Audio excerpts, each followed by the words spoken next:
First of all, I would like to say good evening, everyone. So, welcome back to my channel. Today, I have a small lesson that we are going to discuss together. It's about use to, and we will emphasize about how to use to and the forms and usage of use to ជាងសួស្តីទាំងអស់គ្នាថ្ងៃនេះខ្ញុំមានមេរៀនខ្លីមួយដែលចង់ចែករំលែកទាក់ទងទៅនឹង use to ដែលយើងនឹងចាប់អារម្មណ៍ទៅលើការប្រើប្រាស់ហើយទៅនឹងទម្រង់របស់ use to ផងដែរ So let's start it. អញ្ចឹងដំបូងយើងចាប់ផ្ដើមនិយាយពី form តែពិតទៅ use to នេះវាជាបើយើងគិតជាកាលវាស្ថិតនៅក្នុងកាល past simple ដែលតម្រងវាគឺ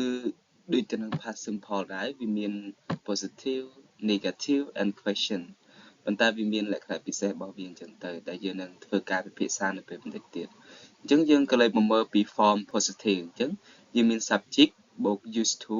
and បូក verb infinitive ឬក៏ base verb អញ្ចឹង subject ហ្នឹងវាគឺជាប្រធានដូចជា am is are you we they ឬក៏ឈ្មោះមនុស្សឈ្មោះសត្វអញ្ចឹងទៅហ្នឹងគឺជាប្រធាន subject and used to here គឺជាទម្រង់ used to ដែលយើងនឹងធ្វើការពិភាក្សាបន្តិចទៀតហ្នឹងហើយបន្ទាប់មកគឺបូក verb infinitive ឬក៏យើងអាចហៅម្ដងទៀតថា base verb អញ្ចឹង verb infinitive នេះគឺជា verb ដើមគឺជា verb 1ណាបើយើងនិយាយពី verb 1 verb 2វាស្ថិតនៅក្នុង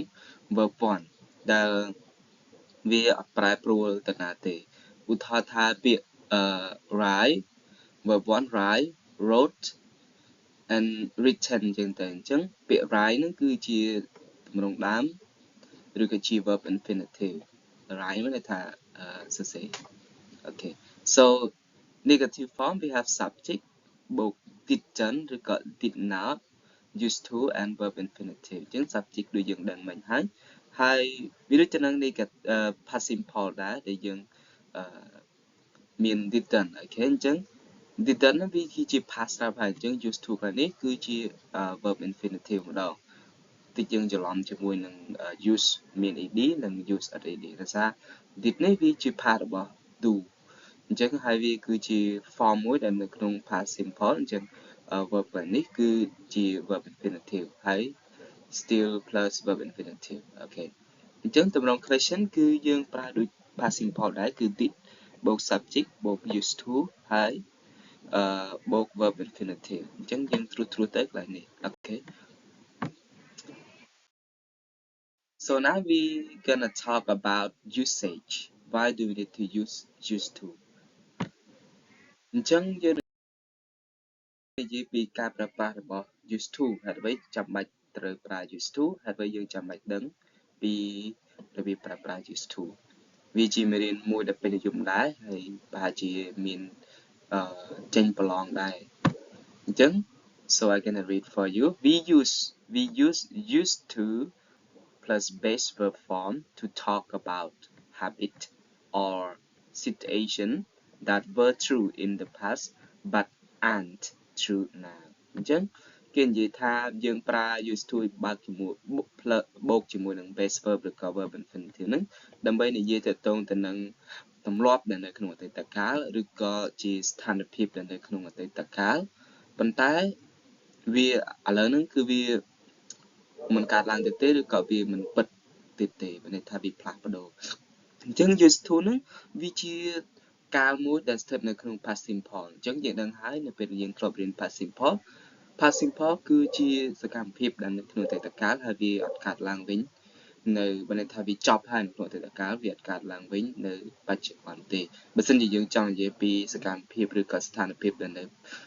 ពាក្យអតីតកាលហើយវាកើតឡើងនៅបច្ចុប្បន្នគឺយើងប្រើ present perfect អូខេដើម្បីច្បាស់យើងមកមើលពីឧទាហរណ៍ Okay let's start it okay I used to play football every weekend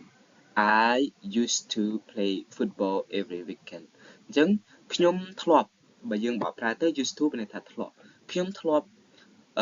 លេងបាល់ជារៀងរាល់សប្តាហ៍លេงបាល់ទាត់រៀងរាល់សប្តាហ៍អញ្ចឹង this one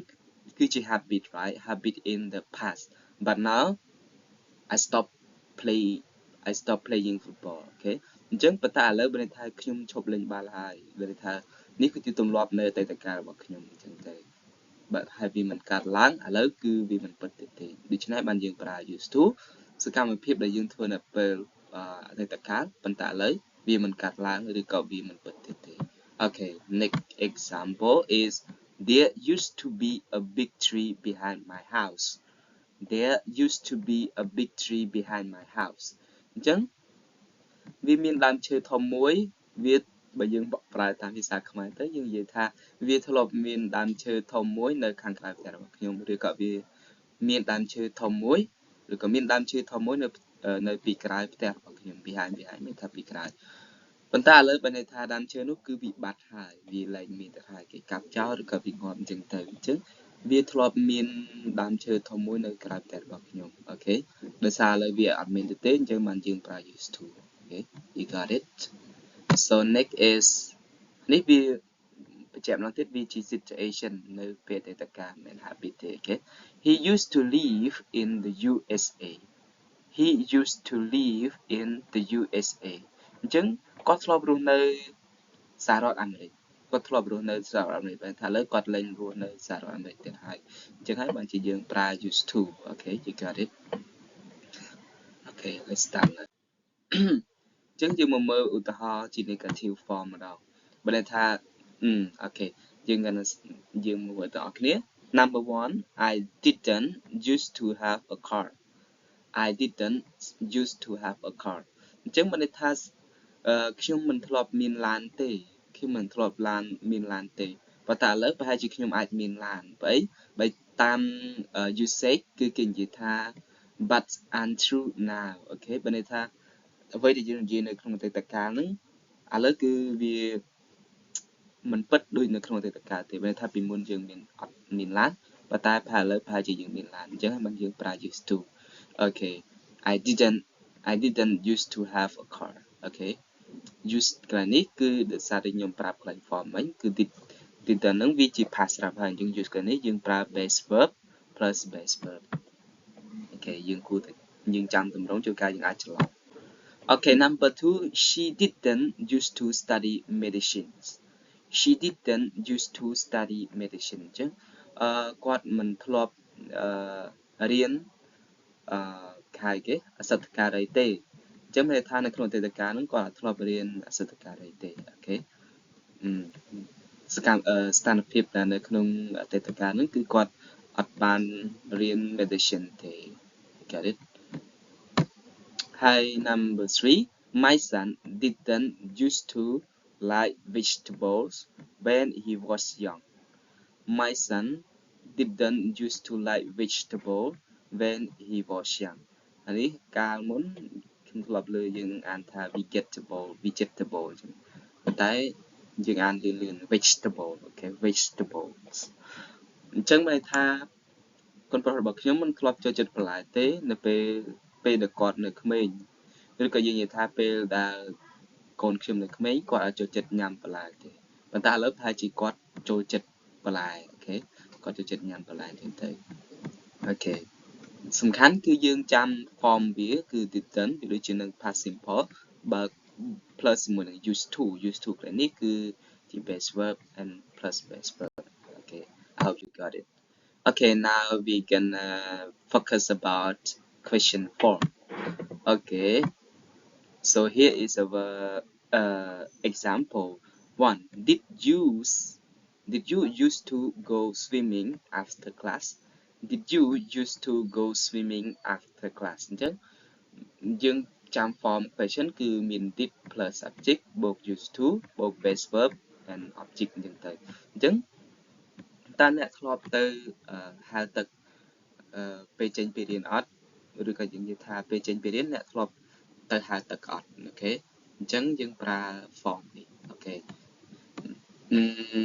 Okay, gonna move. And number 2, did she used to wear glasses?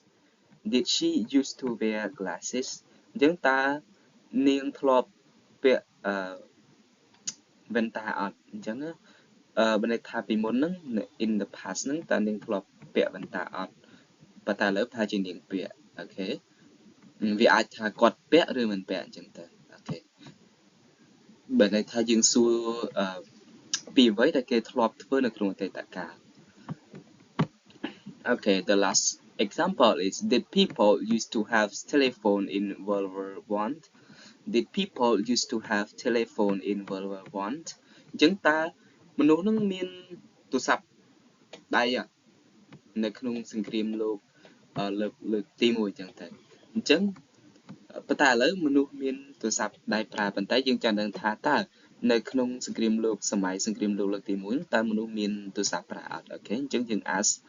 did people used to have a telephone in the world in World War 2 sorry in World War 1 អូខេអញ្ចឹងតើមនុស្សនៅសម័យសង្គ្រាមលោកលើកទី1ហ្នឹងមានទូរស័ព្ទប្រើអត់អូខេអញ្ចឹងសង្ខេបជារួមមកused to គឺវាជាកាលមួយដែលស្ថិតនៅក្នុងអតីតកាលដែលយើងសួរពី